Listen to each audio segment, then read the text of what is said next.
Good afternoon. Welcome to our daily devotional here at Pace Church. I wanted to talk to you about another verse in 2 Corinthians chapter 4. Yesterday we looked at 2 Corinthians chapter 4 verse 8. Today we'll be looking at verse 9. Paul says, persecuted but not forsaken, struck down but not destroyed. That word persecuted is describing not just Christians, but everybody, human beings in general.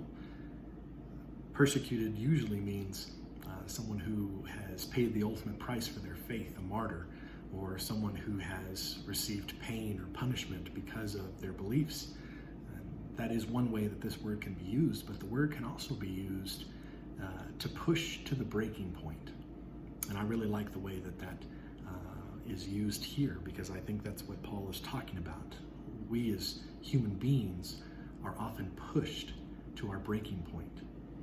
I don't know how many of you used to go to the gym, used to exercise regularly. Well, a lot of times you have somebody called a personal trainer who will push you, who will urge you on, who will motivate you to lift more and to run faster and run harder.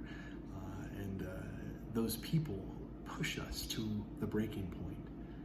But even though they push us to the breaking point, they are usually there to help us whenever we reach that point. That's why Paul says we are persecuted, but not forsaken, not abandoned. We're pushed to our breaking point, but we still have somebody there. I used to go to the gym regularly, and I would always ask for someone to help me whenever I was lifting weights or doing various things when I needed some support.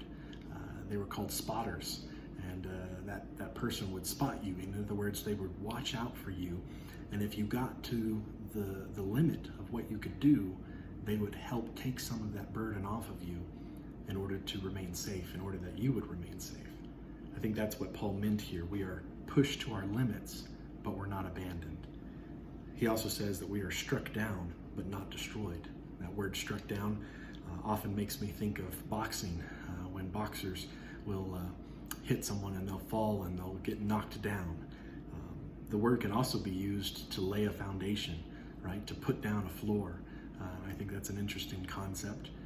But here, Paul says people are struck down, they're knocked down, but not destroyed. And so we are not completely out of the match. We're not completely at the end. I love watching boxing movies. I don't know how many of you like movies like Rocky or Cinderella Man or $1 Million Baby. I think there's probably like 8 or 9 Rocky movies at this point.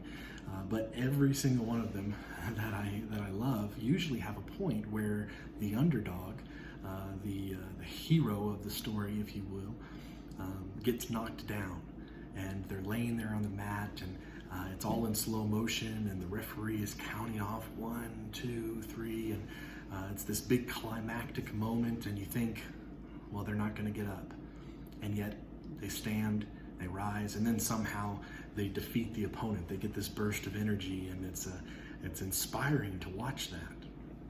That's what Paul says here. You get knocked down, but you're not destroyed. You have been pushed to your limits, but you're not abandoned. You've been knocked down, but you're not completely out. You're knocked down, but you're not out. And I think that's important for us to remember. It's an encouragement to me, and I hope it's an encouragement to you to know that no matter what takes place in our lives, we're not abandoned and we're not out of the fight. God bless you. I'm praying for you today.